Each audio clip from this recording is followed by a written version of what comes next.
Ang kwento ni Tomby. Ang kwentong ito ay hango sa totoong buhay. Mula ito sa isa nating tagapakinig na itago na lang natin sa pangalang Abel. Walang eksaktong taon. Probinsya ng Mindoro. Bilang isang binatang lumaki sa piling ng manggagamot, pangkaraniwan na kay Abel ang mga gawaing may kinalaman sa lihim na karunungan, kagaya ng pambabarang at mangkukulam. Sa araw-araw na pamumuhay ni Abel, palagi nitong naririnig ang mga daing ng taong nahihirapan. Madalas ding puntahan ng mga taong walang kakayanan magpagamot o yung sinukuan na ng mga eksperto. Ngunit sa tagal ng panahong nakikita ito ng binata, hindi niya maipaliwanag kung paanong nagagawa ng ama na pagalingin ang mga sakit na hindi kayang gamutin ng siyensya. Ilang beses na din itong tinanong ni Abel sa ama, ngunit ang tanging tugon nito, "Malalaman mo din sa tamang panahon, anak.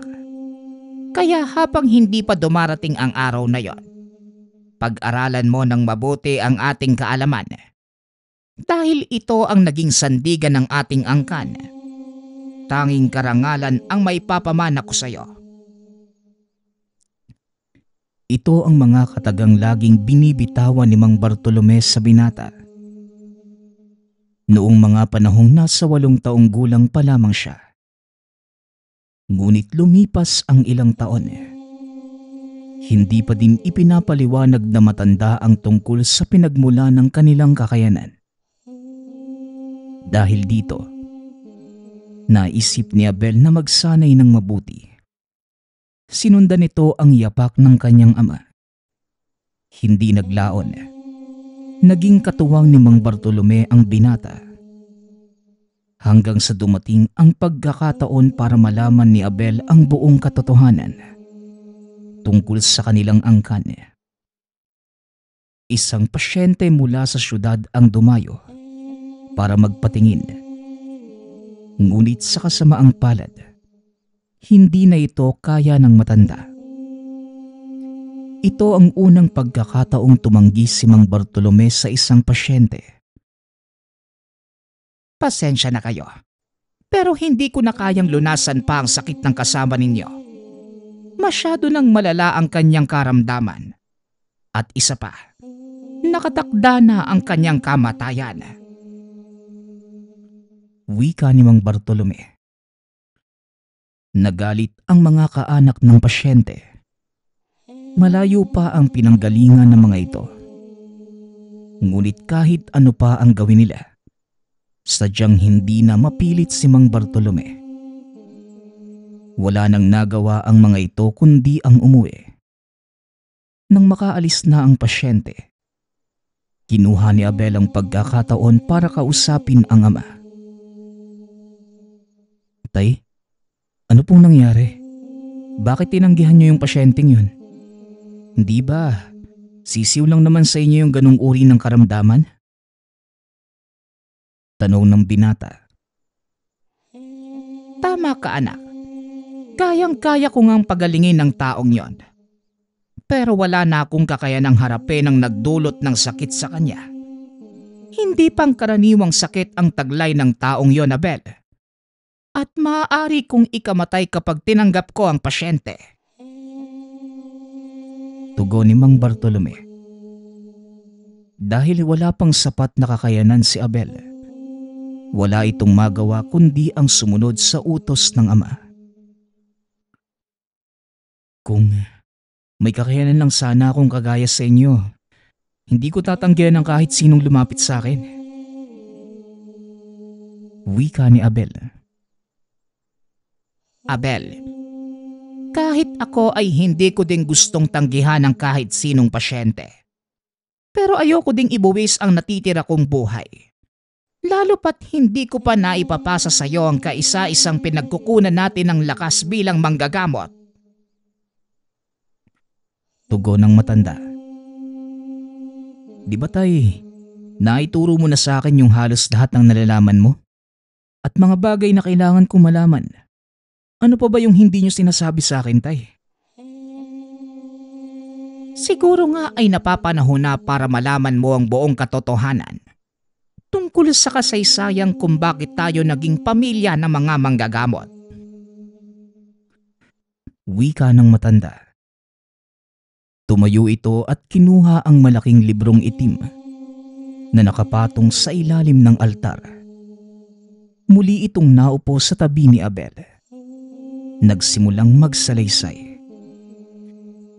Tignan mong mabuti ang larawang ito at habang nakikinig, babasahin ko sa iyo ang kasaysayan ng ating angkan.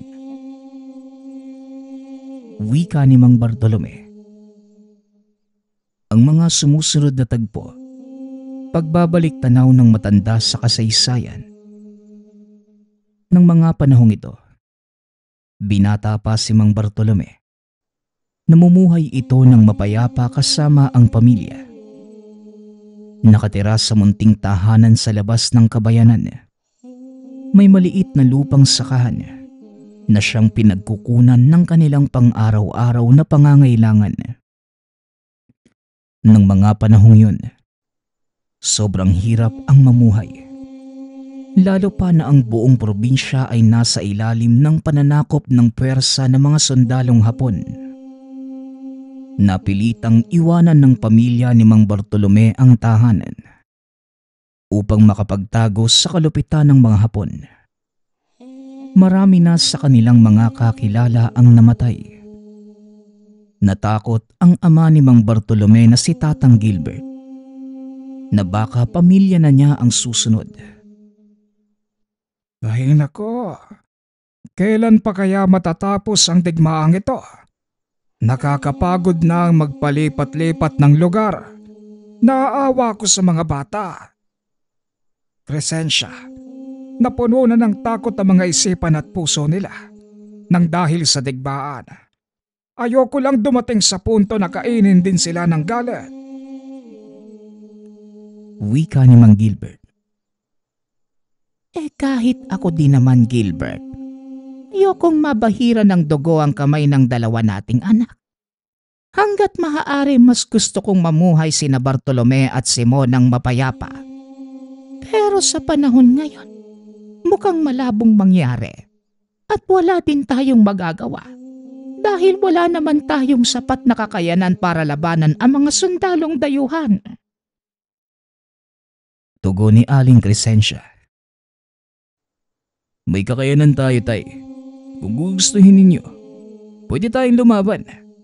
Para saan ba mga aral na iniwan sa'yo ng kaibigan mong pare? Tanong ni Bartolome. Hindi natin pwedeng gamitin ang sinasabi mong kakayanan para manakit. Dahil ipinagkaloob sa atin ng may likaang mutyang yon para makatulong sa mga nangangailangan. At isa pa, ang tunay na kakayanan ng mutya ay hindi para pumatay, kundi magbigay ng buhay.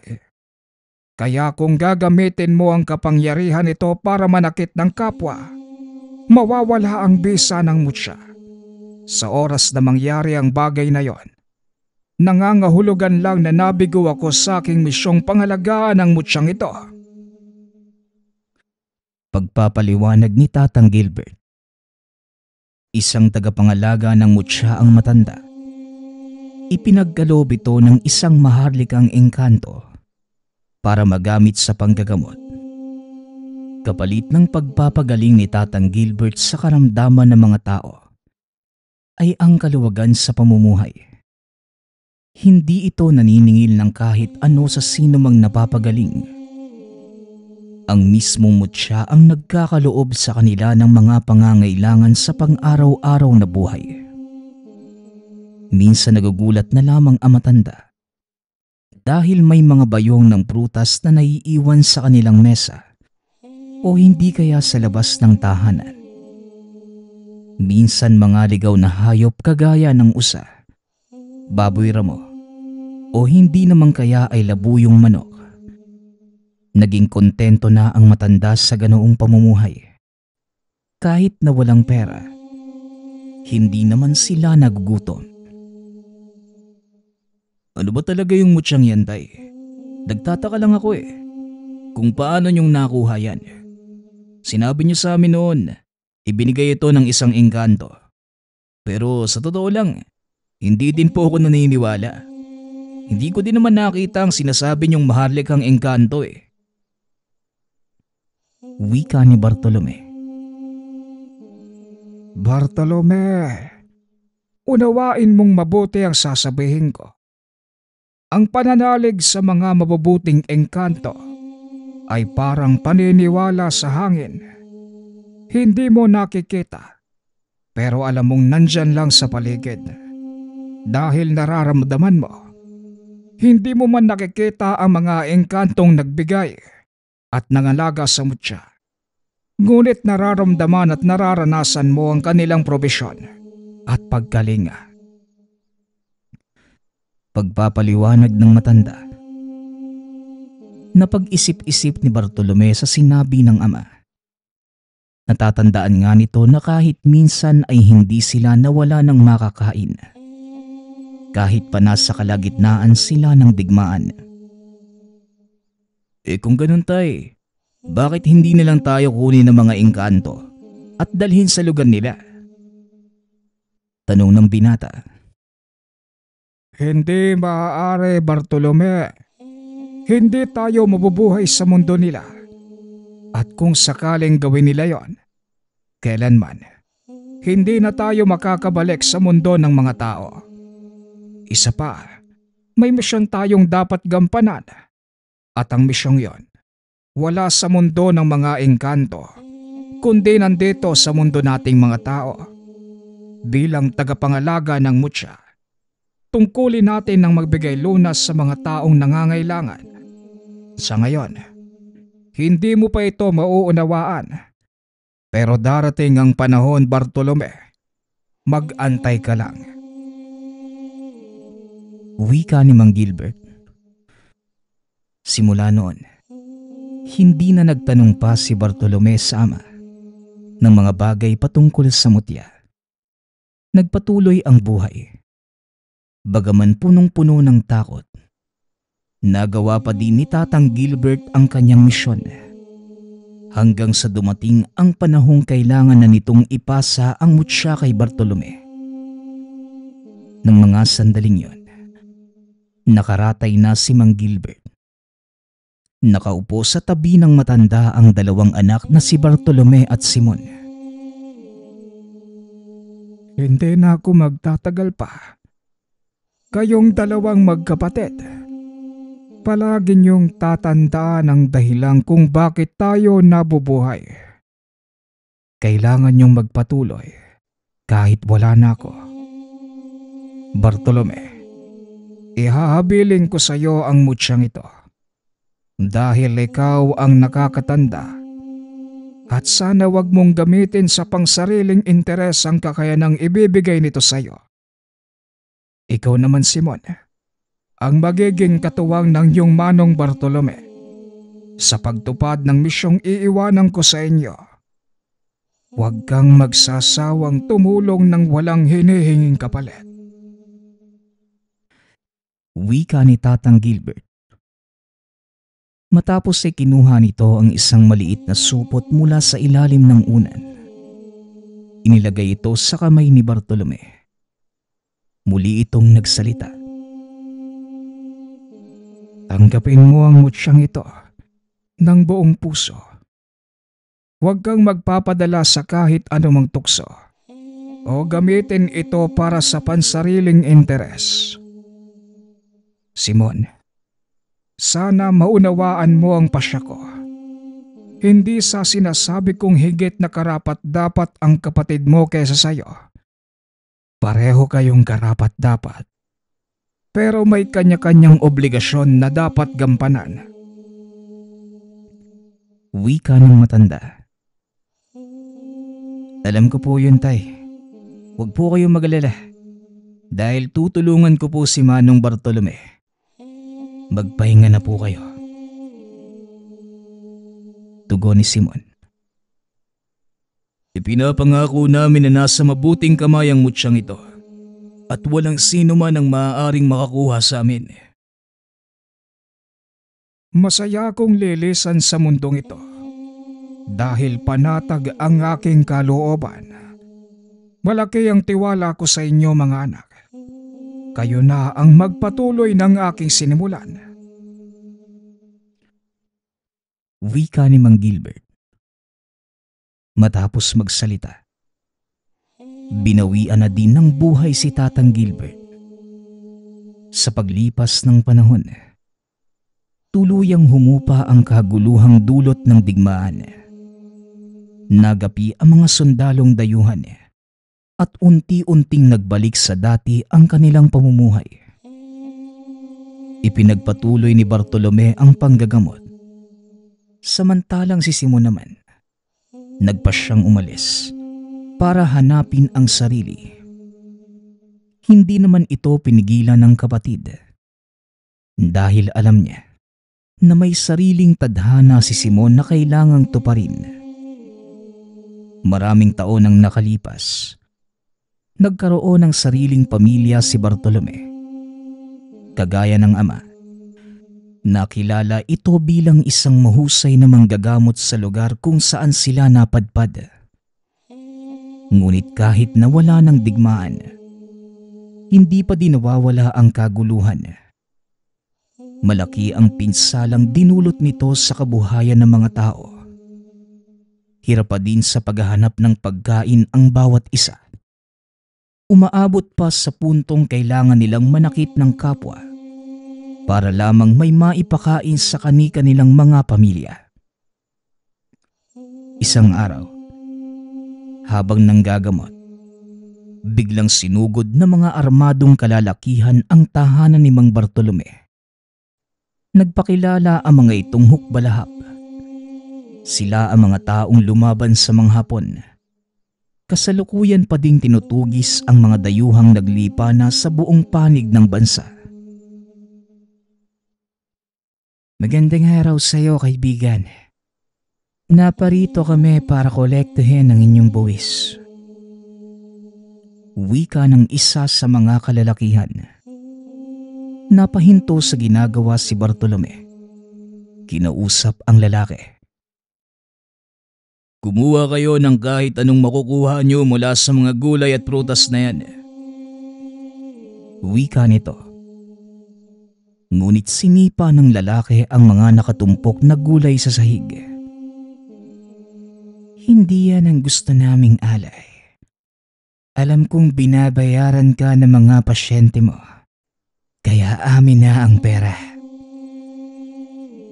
Tugon ng lalaki. Pasensya na pero hindi ako tumatanggap ng salapi bilang kabayaran. Kung ano ang nakikita mo dyan sa lapag, yan ay kusang ibinibigay ng mga tao bilang pasasalamat. Kaya wala akong maibibigay sa inyong pera. Wika ni Bartolome. Ngunit suntok ang ginanti sa kanya ng lalaki. At sinong niloloko mo? Ilabas mo ang pera kung ayaw mong masaktan at madamay ang mga taong nandito. Tugon ng lalaki. Hindi na nagsalita pa si Bartolome.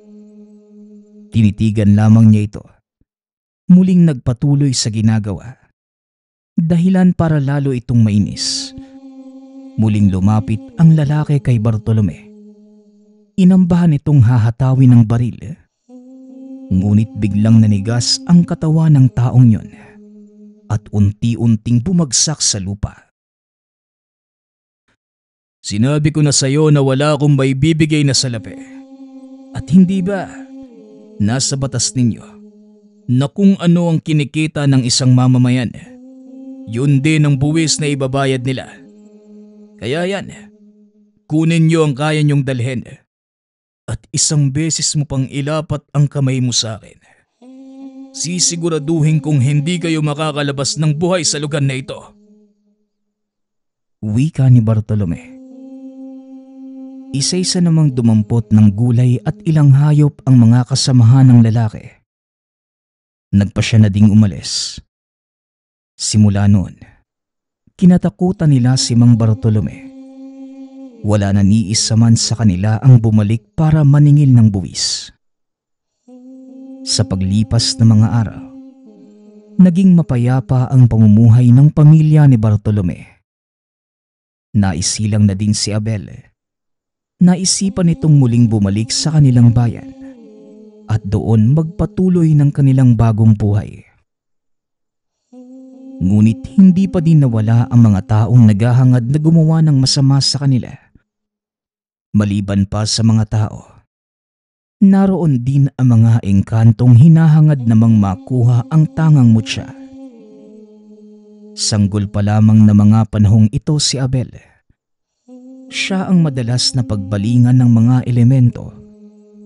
At dahil hindi maaaring gamutin ni Mang Bartolome ang sariling anak, dinala niya ito sa isa pang kilalang manggagamot, sa kaibigan ng ama. Hindi titigilan ng mga engkanto ang anak mo, Bartolome, hanggat hindi nila nakukuha ang mutya mula sa iyo. Pambihira ang mutyang yan, kaya naman marami ang naghahangad na makuha. Lalo na ang mga engkanto, dahil dyan sila huhugot ng lakas at kapangyarihan. Kaya hanggat maaga pa, kailangan mo itong maagapan. Wika ng matanda. Ano po ba ang maaari kong gawin? Tanong ni Bartolome.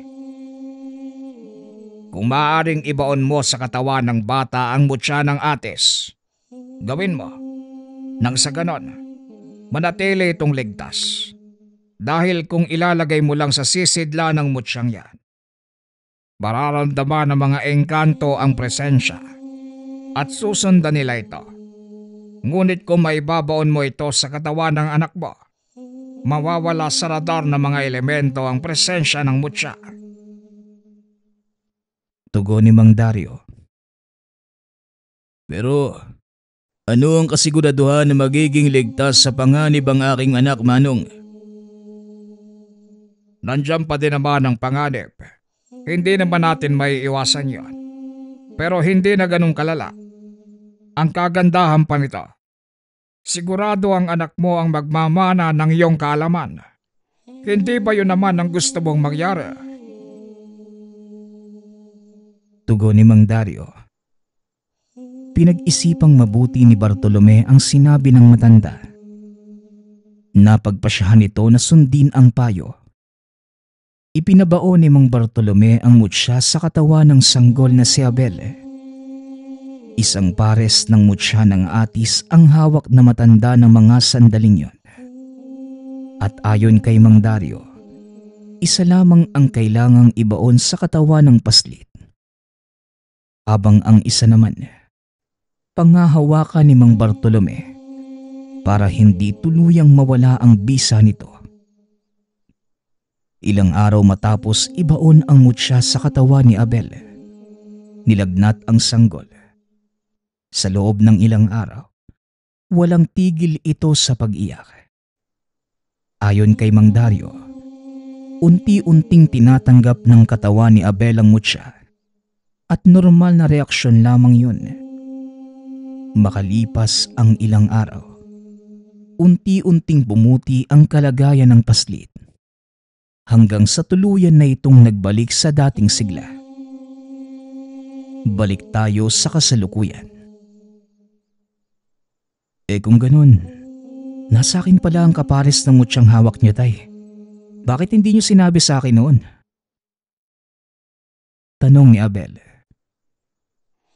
Sinadya kong wag ipaalam sa iyo ang tungkol doon para maiwasan ang hindi ka nais-nais na pangyayari. Tugon ni Mang Bartolome. Kaya pala, parang may nadidinig ako nagsasalita noon, lalo na kapag mapapahamak ako. Saka, mabilis gumaling yung mga sugat ko. Ngayon alam ko na kung bakit. Ngayon nauunawaan mo na ang lahat. Siguro naman handa ka nang tanggapin ang kapares ng mutyang nasa katawan mo. Kung yun yung inaadya ng panahon, tay, walang pagdadalawang isip ko yung tatanggapin. Sa palagay ko dumating na nga ang pagkakataong yon. Sumunod ka sa akin, anak. Wika ni Mang Bartolome. Nagpunta ang mag-ama sa likod bahay. Doon nakita ni Abel ang malaking puno ng atis. Sa pagkakatanda nito, simula nang magkaisip siya ay naroon na ang punong yun. Bagay na pinagtatakha ng binata dahil hindi naman nagtatagal ang puno ng atis. Kadalasan ay ilang taon lamang itong nabubuhay. Ngunit ang punong yun, mahigit 20 taon nang patuloy na namumunga. Napapansin ko lang po, tay, bakit buhay pa din tong puno ng atis na to? Tanong ni Abel. Simple lang ang sagot, anak. Dahil nasa loob ng katawan ng punong yan, ang kapares ng mutyang nasa katawan mo. Tugon ng matanda, sabay bunot ng itak. Pinutol nito ang bandang gitna ng puno. Nakita ni Abel na may butas ang pinakagitna nito. May kung anong kinuha si Mang Bartolome at iniabot kay Abel. Isang lumang itim na sisidlan na halos napuno na ng dagta ng atis. Dito mo pala tinago ang mutya sa loob ng mahabang panahon, tay? Pero paano po ninyo nagagamit yung mutya? Gayong malayo ito sa inyo. Tanong ng binata. Hindi naman ako ang nanggagamot eh. Ikaw. Tugon ni Mang Bartolome. Nanlaki ang mga mata ng binata. Ito ang dahilan kung bakit hindi siya pinapaalis ng ama sa tabi nito, lalo na kapag nanggagamot. Ngayon, naiintindihan ko na, tay. Pero bakit naman niyo binigay sa akin ang mutya ngayon? Muling tanong ng binata. Naupo si Mang Bartolome sa natumbang puno ng atis at tinitigan si Abel. Panahon na para ikaw naman ang pumalit sa akin, anak. Pagod na ang katawan ko at hindi ko nakakayanin pang manggamot. Alam ko namang kaya mo na at hindi ako nagdadalawang isip na gawin ito. Dahil sa mga ipinakita mo sa akin noong sinasanay pa lamang kita. Tugon ni Mang Bartolome. Nakikita ko nga po, tay. Naiintindihan ko na kung bakit. Huwag po kayo mag-alala. Buong puso kong tinatanggap ang katungkulang ito. Masaya ako, anak, at sinundan mo ang yapak ko. Bilang manggagamot, ngayon sigurado na akong may magtutuloy ng aking legasiya. Tugon ng matanda. Biglang napatingala si Abel. Naaninag nito mula sa likod ng matanda ang figura ng isang malaking nilalang. Anino lamang ang nakita ng binata. Dahil napakadilim ng paligid, unti-unting nagdatingan ang mga alitap-tap. Dumapo ito sa katawan ng nilalang. Nanlaki ang mga mata ni Abel. Nang makita ang nilalang na yon, isang bantiw. Madalas itong nakikita sa malalagong kagubatan. Hindi sila madaling makilala dahil napagkakamalang puno ang kanilang mga binte dahil sa napakadaming ugat na nakabalot dito. Huwag kang magulat, Abel. Siya ang gabay ng iyong mutya at susunod siya sa lahat ng ipag-uutos mo. Ngunit kagaya ng palagi kong ipinapaalala, huwag mong aabusuhin ang kapangyarihang hawak mo. Wika ni Mang Bartolome. Inakala ng binata na nagtapos na sa kakayanang manggamot ang pagtatangan niya ng mutya. Ni minsan, hindi nito naisip na maaari siyang magkaroon ng koneksyon sa mga elemento. Kagaya ng pinangako ko sa inyo, Tay, hindi ko po sasayangin yung tiwala niyo. Wika ng binata. Matapos ang kaganapang yun, nagsimula ng tumanggap na mga pasyente ang binata. Hindi man ganun kadalas, may mangilan-ngilan na ding kumikilala sa kanyang angking galing. Ilang taon pa ang lumipas, tila naging kabaliktaran ang nangyari. Habang nagtatagal, nakikita ni Mang Bartolome ang malaking pagbabago sa ugali ng anak. Taliwas ito sa mga itinuro ng matanda. Naging mapagmalaki si Abel. Kadalasan ay tinatanggihan ang mga pasyenteng walang kakayanang magbigay ng alay. Hindi na nakatiis si Mang Bartolome, kaya kinumpronta niya ang binata. Hindi ko alam kung ano ang nangyayari sa iyo, anak. Pero bakit mo naman tinatanggihan ang ilan sa mga pasyente mo? Alam mo bang nanggaling pa sa malayo ang ilan sa kanila? Dumadayo pa dito para lang magpagamot. Wika ng matanda. Alam mo, Tay, hindi laman lahat ng pasyente pwede nating tanggapin. Ang mga taong yon, hindi nila kayang magbigay ng kaukulang alay, kaya hindi ko sila tinanggap. Sa panahon ngayon, Tay, kailangan natin maging praktikal. Tugon ng binata. Hindi mahalaga ang salapi sa gawaing ito, Abel. Isa pa, nabubuhay naman tayo sa araw-araw. Kahit hindi ka maningil sa panggagamot mo, hindi ba? Totoo yun, Tay. Pero may mga pangangailangan din tayong kailangang bilhin. Kaya paminsan, hindi naman siguro masamang maningil, hindi ba? Wika ni Abel. Hinayaan na lang ito ni Mang Bartolome sa pag-aakalang matatauhan pa ang anak. Gulit habang tumatagal, lalong lumalala ang ugali ni Abel. Minsan pang narinig ni Mang Bartolome ang binatang naningil ng halaga sa isang pasyente. Sa pagkakataong ito, hindi na pinalampas na matanda ang pangyayari. Hindi na maganda ang ginagawa mo, Abel. Hindi ito ang itinuro ko sa iyo. Itigil mo ang paniningil sa mga tao. Wika ni Mang Bartolome. Tay, pwede ba?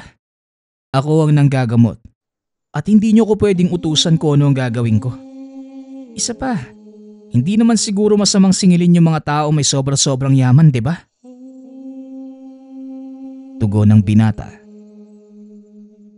Mapamahirap man o mayaman, hindi patayan ang estado ng pamumuhay para mabiyayaan ang kagalingan ng isang tao.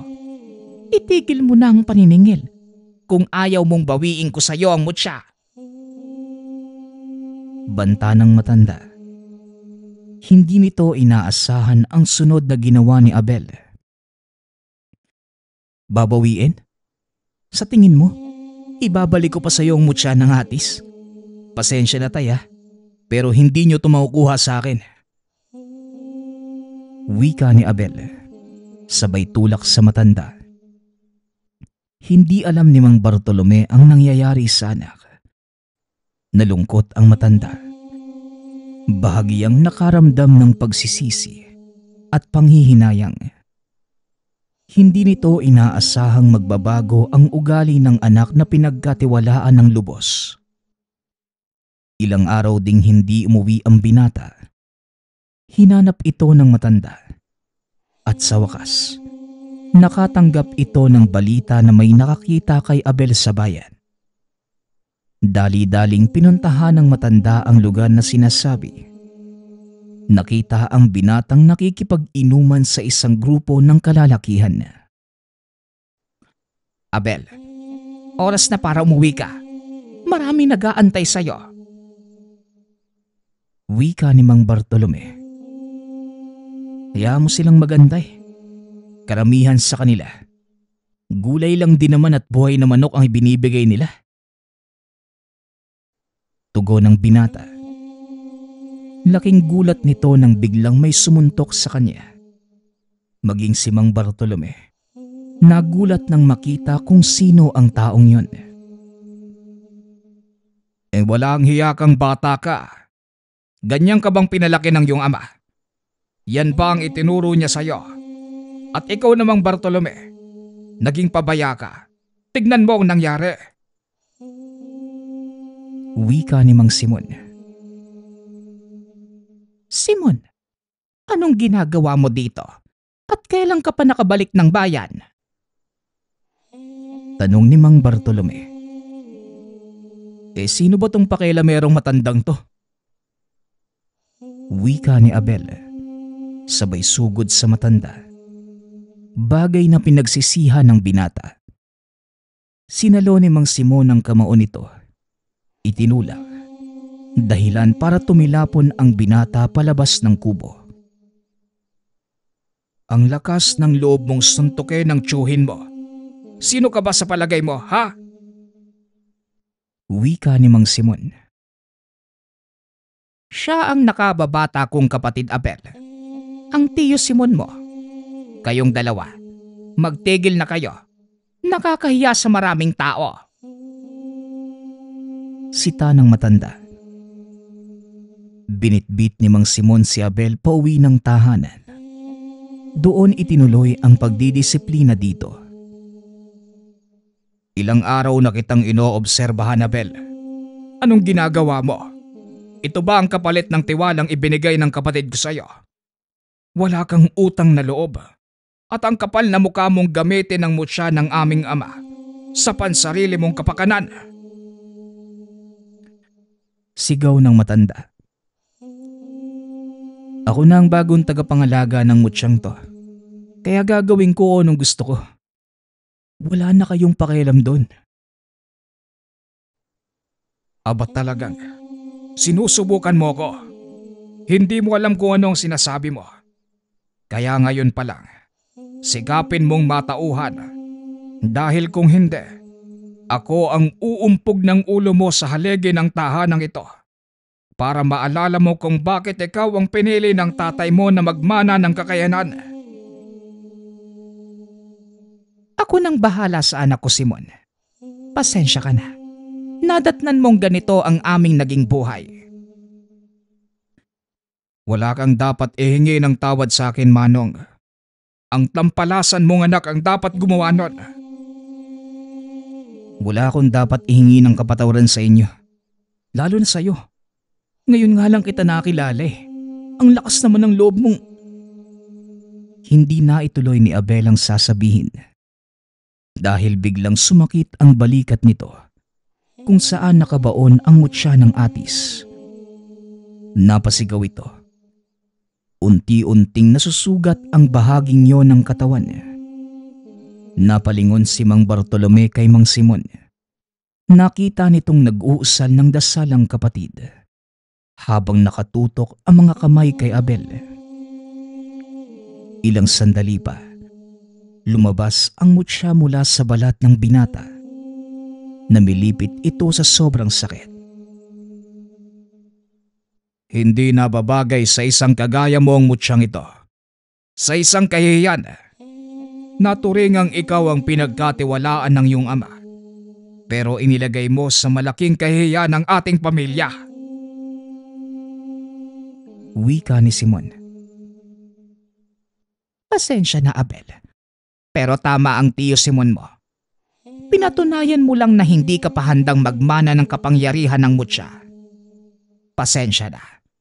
Pansamantala ko munang babawiin ang kapangyarihang ito hanggang sa matauhang ka.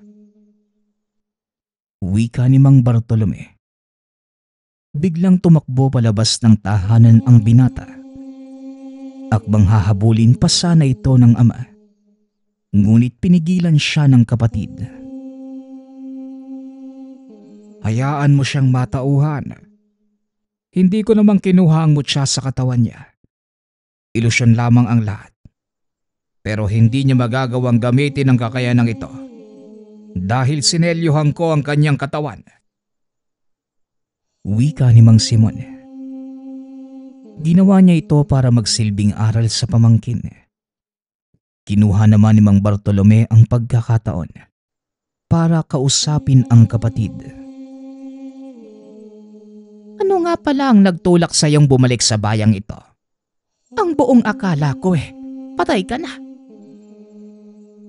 Tanong ni Mang Bartolome. Yan pa sana ang gusto kong sabihin sa iyo, Manong. Pero parang hindi maganda ang tiyempo ko. Napapabalita sa kabilang bayan ang pananalakay ng mga aswang. Pumunta ako dito para balaan kayo, pero mukhang alanganin pa ang anak mo. Tugon ni Mang Simon. Gaano ba kalala yung sitwasyon, Simon? Marami na ang napahamak, Manong. Ang ilan sa kanila, nayanggaw pa. Sa hinala ko, sinasadya ang pagsalakay na yon para makakuha ng pagkain ng mga lintek at magparami na din ng bilang. Sa mga sandaling ito, hindi pa kayang humarap ni Abel. Kaya ako na muna ang makikipagtuos sa kanila kung sakaling tumubid na sila dito sa bayan ng San Lorenzo. Wika ni Mang Simon. Biglang kinabahan si Mang Bartolome dahil alam nitong wala siyang magagawa sa kasalukuyang kalagayan. Mukhang wala akong maitutulong sa iyo, Simon. Mahina na ang pangangatawan ko at wala na din akong kakayanang makipagkumbate. Ngunit maaari kong balaan ang mga tao sa paparating na panganib. Wika ni Mang Bartolome. Hindi, Manong. Walang dapat makalam ng kaganapang ito. Maaaring magdulot na malaking kaguluhan sa buong bayan sa oras na sabihin mo sa kanila ang mga nangyayari. Tugon ni Mang Simon. Ngunit mas lalong magkakagulo kung sa huli na nila malalaman ng mga nangyayari. Maaari silang mataranta. Mas mabuti na ang mataranta, Manong, kesa mapahamak. Maaring pagandaan ng mga aswang ang ganitong pagsalakay. Alam nilang may naninirahang manggagamot sa lugar na ito at hindi sila maaaring sumugod ng walang paghahanda. Pero ano ang maaari nating gawin? Pigilan sila sa abot ng ating makakaya hanggang sa matauhan ang hunghang mong anak. Sa aminin man natin o hindi, siya lamang ang tangi nating pag-asa. Pag-uusap ng dalawa. Samantala sa kabilang dako naman, naglalakad si Abel papunta sa bayan para magpalamig. Nang bigla nitong napansin ang napakadaming itim na ibon. Papalapit ang mga ito sa kinatatayuan at isa-isang nagbagsakan. Maging ang mga taong nasa paligid. Nagulat sa tanawin. Hindi may paliwanag ng binata ang pagkahulog ng mga uwak mula sa kalangitan. Dali-daling bumalik ng tahanan si Abel upang ipagbigay alam sa ama ang nasaksihan. Papasok na sana ito ng tahanan, ngunit sinalubong siya ng tiyuhin. At sinong nagsabing pwede kang pumasok sa pamamahay na ito? Hindi mo ba alam na ito ay pamana ng aming yumaong ama? Tanong ni Mang Simon. Pwede ba? Wala akong panahon para makipagdiskusyon sa'yo. Nasaan ang tatay ko? Tugon ni Abel. Nasa loob ng bahay. Pero sa palagay mo, bakit kita hahayaang kausapin ng kapatid ko? Sa totoo lang, dahil sa ginawa mo, wala ka ng karapatang tawagin siyang ama. Wala ka ng paki doon. Ngayon tumabi ka kung ayaw mong gumawa ako ng daan sa kabilang pader ng bahay. Banta ng binata. Lumabas ng silid si Mang Bartolome nang marinig ang kaguluhan. Ano bang kaguluhan nito, Abel? Bakit ka na naman nakikipagtalo sa tiyuhin mo? Tanong ni Mang Bartolome. Tay, nagawi ako sa bayan at may nakita akong kakaibang pangyayari. Nagbabagsakan yung mga uwak sa plaza. Napakadami nila. Mukhang galing ang mga yun sa kagubatang sakop ng San Remigio. Tugon ni Abel. Nanlaki ang mga mata ni Mang Simon. Dahil doon siya nanggaling. Alam nitong doon nagmumula ang pananalakay ng mga aswang sa naturang bayan. Ito na nga bang sinasabi ko? Ngayon, wala ka ng pagpipilian.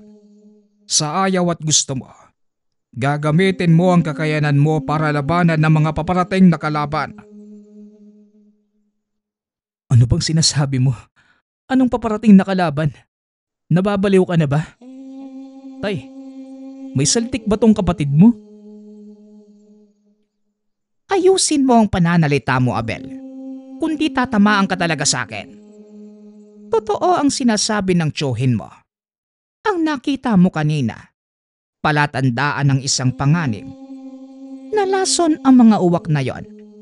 Hindi nila kinaya ang presensya ng mga nilalang na dumating sa kanilang tirahan. Anong nilalang ba yung tinutukoy nyo?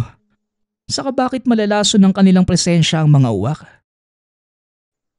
Dahil sa bigat ng presensya ng mga aswang, hindi kinakaya ng pangkaraniwang mga ibon, lalo na ang mga uwak. Kung mapapansin mo, uwak ang unang tumatakas kapag nagkakaroon ng sakuna o hindi naman kaya may nangyayaring hindi maganda sa lugar. O ngayon, ano naman ang kinalaman ko dyan? Bakit mo nasabing kailangan kong lumaban? Sa ayaw at gusto ko. Kung hindi ka ba naman isa't kalahating timang, ikaw lang sa ating tatlo ang may tangang mutya. Kaya sa ayaw at gusto mo, kailangan mo silang harapin. Dahil hahanapin at hahanapin ka nila sa oras na maramdaman ng mga nilalang na yon ang presensya ng mutya ng ates. Pag-uusap ng tatlo. Napalunok ng laway si Abel.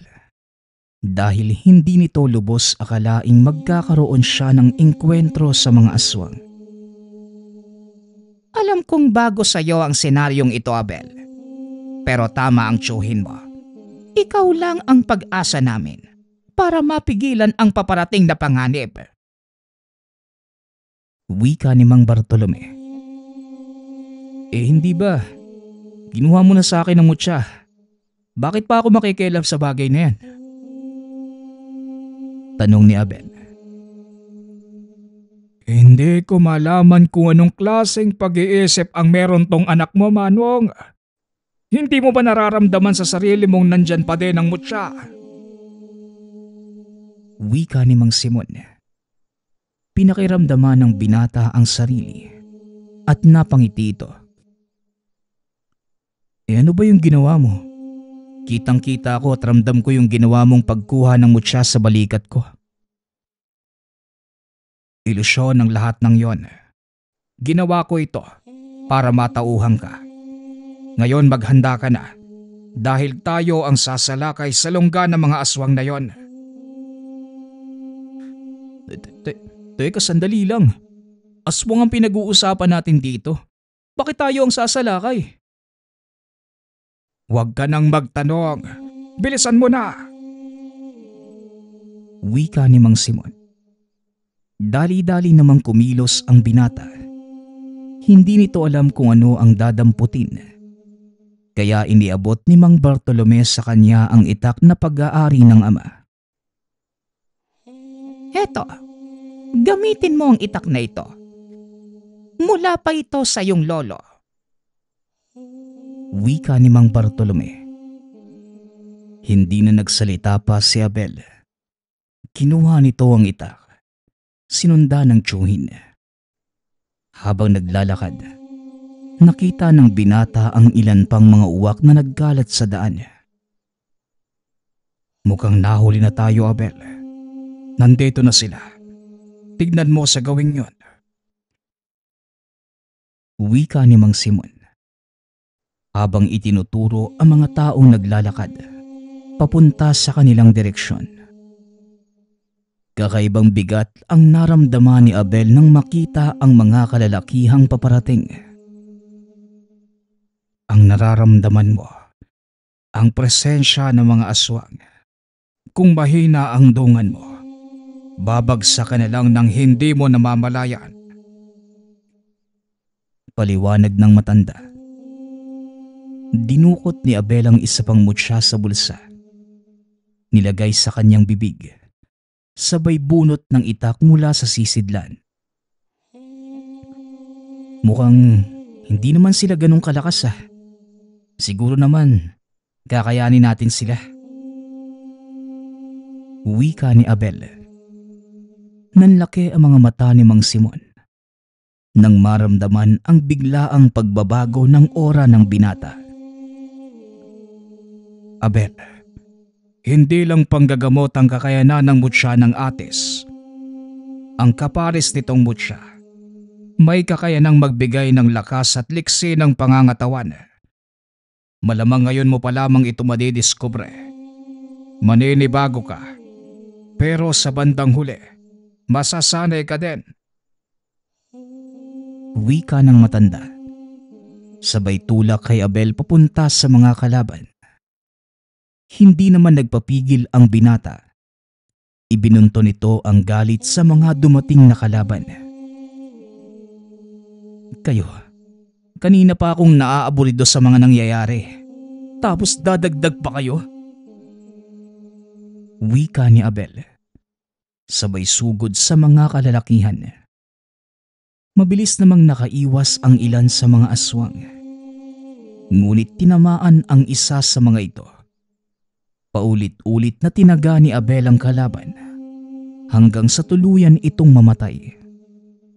Tinignan nito ang iba pang mga aswang. Isa-isang nagsipagbagong anyo ang mga ito. Sumugod. Samantalang si Mang Simon naman, nagtago sa likod ng puno. Pinapanood makipaglaban ang pamangkin. Nakaalalay lamang ito sa kung ano ang mangyayari. Ngayon niya lamang nakitang makipagbakbakan ang pamangkin. At hindi nito akalaing ganung kahusay si Abel. Hinawakan nito ang isang kalaban sa ulo. Itinulak papunta sa puno. Halos mabiyak ang bungo ng nilalang dahil sa lakas ng pagkakatama. Hindi na makakilos ang mga aswang dahil sa sobrang takot. Ang ilan dito ay nagsipulasa na. Ngunit hindi na ito pinalampas ni Abel at Mang Simon. Tapos na tayo dito. Hindi na babalik ang mga yon. Ngayon pang ramdam na nila ang presensya mo. Hindi na sila manganghas na pasukin ng iyong teritoryo. Wika ni Mang Simon. Sinuyod pa nila ang paligid para masiguro na wala nang naiwan sa mga kalaban. Matapos umuwi na ang mga ito, pinag-usapan ang mga nangyari. Tandaan mo, Abel, hindi lang panggagamot ang saklaw ng taglay mong mutya, kundi pati ang pagtatanggol ng mga taong sakop ng iyong dome. At huwag mong isipin ang kung ano ang may bibigay nila sa iyo. Dahil ang totoong pagtulong sa kapwa at paglilingkod sa Diyos ay walang hinihintay na kapalit. Pangaral ni Mang Simon. Aminado po ako, tiyo. Malaking pagkakamali yung nagawa ko. Pinagsisisihan ko lahat ng yon. Naging makasarili ako. Ginamit ko ang kakayanan ng mutya para sa pansariling interes. Patawarin po sana ninyo ko. Tugon ng binata. Huwag mong isipin ang mga bagay na yon. Normal lamang bilang tao na magkamali, Abel. At ngayong namulat ka na sa katotohanan ng buhay, paniguradong magagampanan mo na ng maayos ang iyong tungkulin. Ang mutyang hawak mo ngayon, ipinapasa-pasa mula sa aming mga ninuno. At lahat sila, maging ang iyong ama, nakaranas ng mabigat na pagsubok Ngunit wala sa kanila ang sumuko at bumigay sa temptasyon. Wika ni Mang Simon. Ito ang naging simula ng totoong pagganap ni Abel ng kanyang tungkulin. Mas naging epektibo pa ang binata sa panggagamot at nagawa nitong gamutin ang mga pasyenteng tinanggihan noon ng ama. Maraming kilalang tao ang nagpupunta sa binata upang magpagamot. Nagagawa naman niya itong pagalingin, dahilan para lalong makilala si Abel. Kalaunan, dumami ng gusto ang mayayamang parokyano ng binata. Ang ilan sa mga ito, nagpresenta pang bigyan siya ng lupain at may mga tao ding nagbibigay sa kanya ng pera. Hindi na namalayan ng binata ang unti-unting pag-angat ng kanilang buhay. Dito napatunayan ni Abel ang sinasabi ng ama, na marunong tumingin ang may likha sa mga taong nagpapakumbaba. Masaya ko sa narating mo ngayon, anak. Alam kong ito ang kalooban ng Diyos. At dahil sa kabutihang ginawa mo, ito ang gantimpala mo. Wika ni Mang Bartolome. Hindi ko naman po hinangad yung ganitong karangyaan, tay. Kaya nga gusto ko ding ibahagi ang mga ito sa mga nangangailangan eh. Tugon ni Abel. Kung gusto mo, pwede kitang tulungan, Abel. Wika ni Mang Simon. Sinimulan nito ang pagtulong sa mga kapuspalad. Palihim na sinuyod ng binata ang mga liblib na pamayanan upang mamigay ng tulong sa mga mahihirap. Dahil sa ginawa ng binata, lalo pa itong pinagpala ng may kapal. Pinagsasabay ni Abel ang panggagamot at pagtulong sa mga taong nangangailangan. Kung minsan, may mga pasyente itong kapos sa buhay. Imbis na tanggapin ito ang alay ng mga nagpapagamot, siya pa ang nagbibigay ng sobrang may lamang pera sa mga ito. Kung titignan, walang pagbabago sa estado ng buhay ni Abel. Ganun pa din ang tahanan. Gawa pa din sa kawayan. Mas nasanay ang binata sa simpleng pamumuhay. Hindi lubos akalain ni Abel na mararating niya ang ganong tagumpay. Ngunit mas pinili ng binatang mamuhay ng simple. At sa paglipas ng mga taon, hindi na naiwasan ng binatang malaman ng mga tao ang kanyang ginagawa. Nagulat na lamang si Abel ng isang araw. Sinugod siya ng mga tao. Sumisigaw ang mga ito sa kanilang bakuran ng pasasalamat. Ang ilan ay naiiyak pa dahil noon lang din nila na lamang si Abel pala ang taong naglalagay ng mga pagkain sa atangan ng tahanan. Ayan na. Nakita mo na ngayon ang naidudulot ng mabuting gawa sa kapwa, Abel. Sila mismo ang kikilala sa iyo at magbibigay ng parangal. Wika ni Mang Bartolome. Kumalat ang ginawa ni Abel sa buong bayan. Maging ang alkalde ay nasurpresa dahil hindi naman makikita sa itsura ni Abel na siya ang tumutulong sa mga tao. Hindi rin maiwasan ang mga inggit at kung minsan nakakatanggap pa ito ng mga banta. Ang ilan sa mga taong natutulungan niya napapahamak. Kaya para sa ikabubuti ng lahat, minabuti na lamang ni Abel na lisanin ang lugar at manirahan sa malayo. Walang nakakaalam sa mga kababaryo na umalis ang binata. Pinili na lamang nitong mamuhay ng simple sa isang lugar na walang nakakakilala sa kanya. Ngunit gayunpaman, hindi pa din kinalimutan ng binata ang sinumpaan nitong tungkulin. Palihim na tumatanggap ng pasyente si Abel at para mapagtakpa ng ginagawa, nagtayo ito ng isang organisasyon na tumutulong sa mga mahihirap. Hanggang sa dumaan ng mga taon, wala nang narinig na balita tungkol kay Abel. tuluyan na din itong nakalimutan ng mga tao. Ngunit ang kwentong naging kaakibat ng buhay ni Abel, nanatili sa puso at isip ng mga taong natulungan niya. Ito din ang naging paraan para makarating sa atin ang kwento ni Abel at magkaroon ng pagkakataong maibahagi sa lahat ang kasaysayan ni Abel at Mucha ng Atis. Nagpapasalamat nga pala ako sa lahat ng sumusuporta sa ating channel. Nawa ay patuloy niyong suportahan at pakinggan ang ating mga kwento. Hanggang sa muling pakikinig. Paalam.